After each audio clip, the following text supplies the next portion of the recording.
코로나 확진자 수가 81명을 기록해 지난달에 이어 역대 가장 많은 확진자가 발생했습니다. 전파력이 강한 오미크론 변이가 확산하고 있어 앞으로도 확진자 수가 늘어날 전망입니다.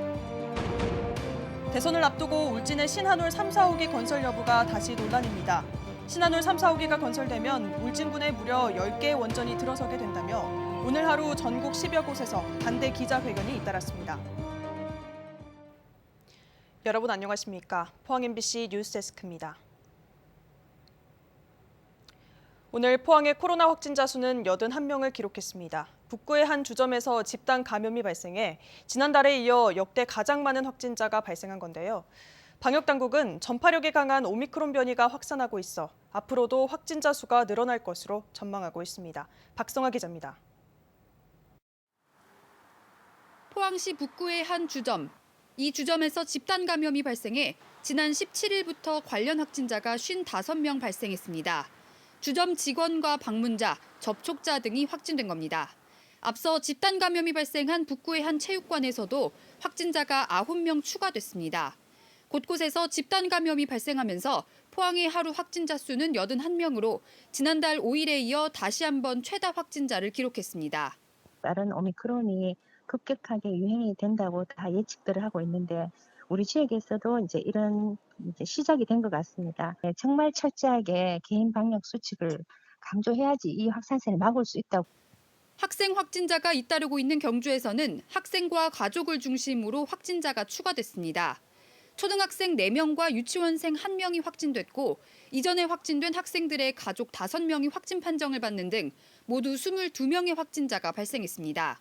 아이들이 가족과 접촉으로 인해 가지고 가족까지 확산되는 경향이 있습니다.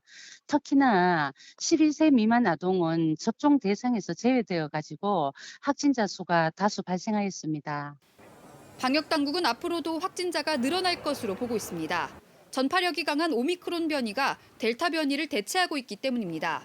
이번 거리두기 3주 기간 동안 오미크론은 델타를 대체하여 80~90%까지 전환될 것이며 이에 따라 확진자 수의 증가는 불가피하다고 보고 있습니다.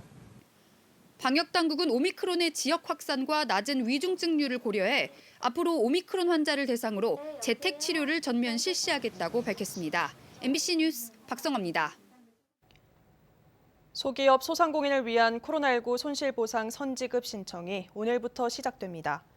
신청 대상은 지난해 12월 6일부터 영업시간 제한 조치를 받은 소기업 소상공인으로 지난 4분기와 올해 1분기 손실보상금 500만 원을 선지급받습니다. 오늘부터 23일까지 닷새 동안은 대표자의 출생연도 끝자리를 기준으로 5부제로 신청할 수 있습니다. 손실보상 선지급은 별도 심사 없이 받을 수 있으며 앞으로 지난해 4분기와 올해 1분기 손실보상액이 확정되면 선지급된 원금 500만 원에서 확정된 금액을 차감하게 됩니다. 경북에서는 코로나19 경구용 치료제 팍스로비드 606명분을 지난 14일 확보했지만 아직 투약을 받은 환자는 없는 것으로 확인됐습니다. 투약 대상은 65세 이상의 재택치료자나 생활치료센터 입소자지만 방역당국은 대상자 대부분이 먹는 백신과 함께 복용해서는 안 되는 약을 복용 중이어서 아직 약을 처방하지 못했다고 밝혔습니다.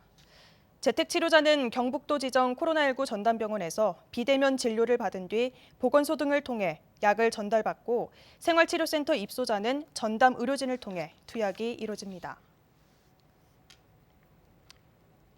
대선을 앞두고 울진의 신한울 3, 4호기 건설 여부가 다시 논란입니다. 신한울 3, 4호기가 건설되면 울진군에 무려 10개의 원전이 들어서게 된다며 오늘 하루 전국 10여 곳에서 반대 기자회견이 잇따랐습니다. 장미쁨 기자가 보도합니다. 신한울 3, 4호기 건설을 반대하는 기자회견이 전국 10여 곳에서 잇따라 열렸습니다.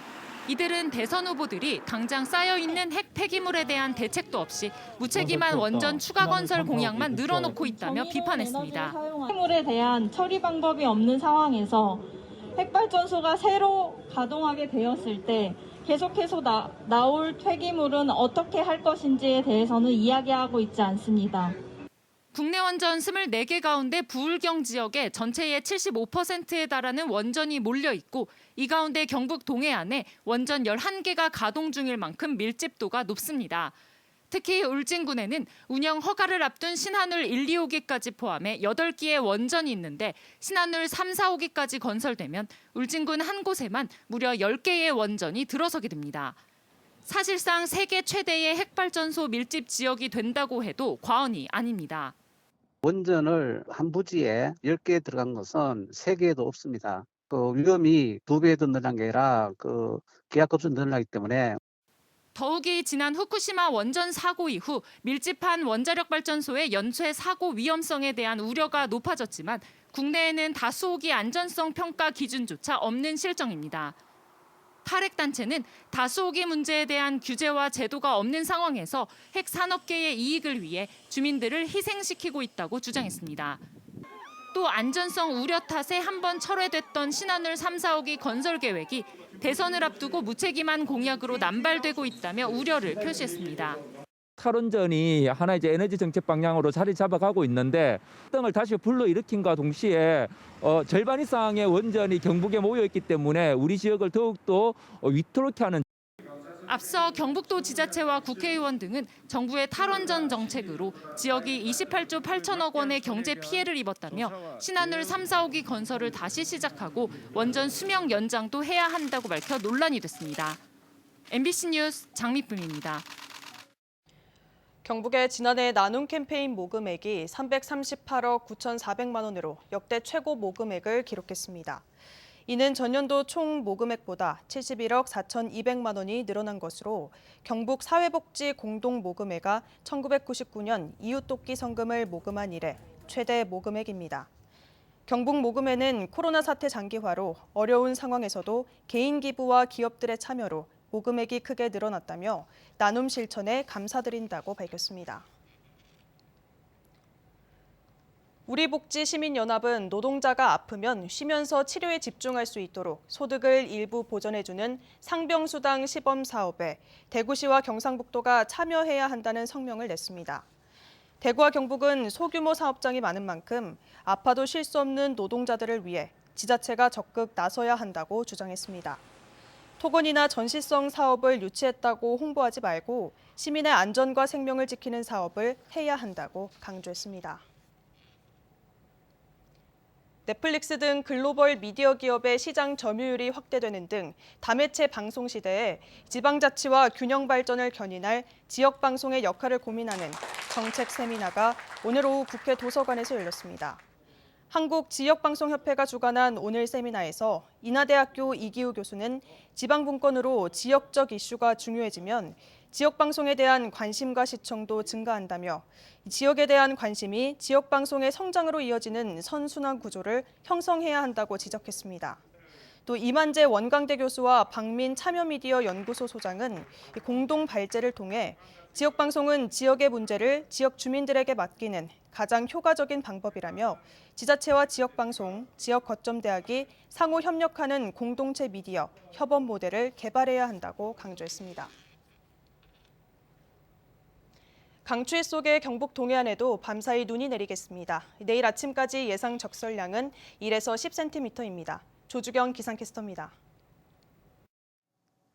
강한 눈구름이 남부지방으로 남하하고 있습니다. 늦은 밤부터는 우리 지역에도 눈구름대의 영향을 받겠는데요. 울릉도와 독도에는 많은 눈이 내려 쌓이면서 대설특보가 발효 중이고요. 경북 동해안에도 오늘 밤 사이에 눈이 집중될 것으로 예상됩니다. 이에 따라 영덕과 울진 지역을 중심으로는 대설특보가 내려질 가능성이 크겠습니다. 날이 추워지는 만큼 눈이 녹지 못하고 그대로 얼어붙어서 빙판길이 우려됩니다. 내일 아침에는 조심히 이동하셔야겠습니다. 내일 아침까지 예상되는 눈의 양은 포항과 경주 1에서 5cm, 영덕과 울진은 5에서 10cm의 꽤 많은 눈이 내려 쌓이겠고요. 내일 종일 울릉도와 독도에서는 많은 곳에 최대 20cm의 큰 눈이 내려 쌓이겠습니다. 이어서 자세한 내일 날씨 보겠습니다. 내일 아침 기온은 영하 5도에서 영하 3도 분포로 오늘보다 1도에서 5도 정도 높게 출발하겠고요. 한낮 기온은 4도에서 6도까지 오르면서 낮 기온은 오늘과 비슷하거나 3도 정도 낮은 곳이 있겠습니다. 울릉도와 독도의 하늘은 내일도 흐리고 강한 눈바람이 날리겠습니다. 아침 기온 울릉도 영하 3도, 독도 영하 1도로 시작하겠고요. 한낮에는 1도에서 2도까지 오르겠습니다. 현재 동해 먼바다에는 풍랑특보가 발효 중인데요. 오늘 늦은 밤이면 전해상으로 확대될 것으로 예상됩니다. 바다의 물결은 전해상에서 최고 5m까지 매우 높게 일겠습니다. 대안인 내일까지도 강추위는 이어지겠는데요. 금요일 낮부터 기온이 차츰 오름세를 보이면서 평년 이맘때 수준을 회복하겠습니다. 날씨였습니다. 경북 동해안 전 지역에 건조 경보가 내려진 가운데 오늘 오전 11시 13분쯤 영덕군 영해면 괴실이 야산에서 불이 나 산림 3헥타르를 태워 소방서 추산 1억 9천여만 원의 재산 피해가 났습니다. 영덕군과 소방당국은 헬기 11대와 산불 진화차, 인력 400여 명을 동원해 3시간 반 만에 큰 불길을 잡았으며 잔불을 정리하고 있습니다. 경찰과 산림당국은 산불 원인을 조사하고 있습니다. 지난해 울진과 영덕 인근 바다에서 발생한 해양 오염 사고와 이로 인한 오염물질 유출량이 전년 대비 크게 늘었습니다.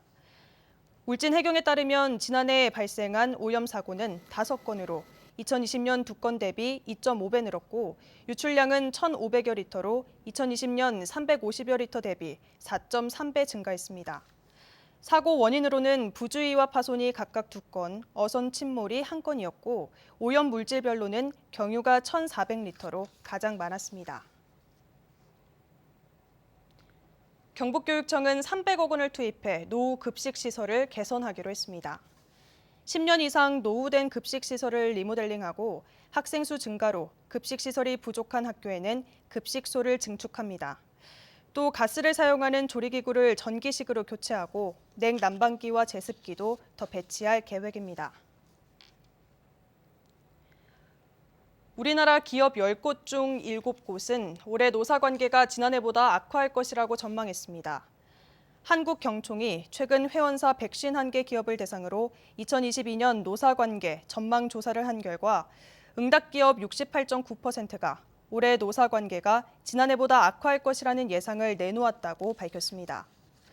노사관계 불안 요인으로는 대선과 친노동계 입법 환경을 꼽은 기업이 48.8%로 가장 많았고 노동계 투쟁 증가, 고용 조정, 산업 안전 등 순이었습니다. 올해 임금 인상률은 응답기업의 32.5%가 2% 수준이 적절하다고 답해 가장 많았고 차기 정부가 시급하게 개선할 노동 관련 법과 제도는 중대재해처벌법이 33.1%로 가장 많았습니다. 온라인 커뮤니티에서 만난 사람들과 짜고 고의로 교통사고를 낸 뒤 보험금을 받아낸 일당에게 실형이 선고됐습니다. 대구지법 포항지원은 보험사기 방지특별법 위반과 사기 등의 혐의로 재판에 넘겨진 26살 A씨에게 징역 2년을 선고하고 보험사기에 가담한 혐의를 받는 B씨와 C씨에게 각각 징역 6개월과 4개월을 선고했습니다.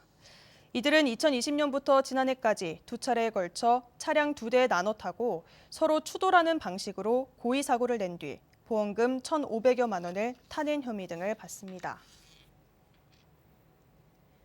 264 문학관은 264 시인이 남긴 유일한 서명의 비밀이 사후 78년 만에 공식 확인됐다고 밝혔습니다.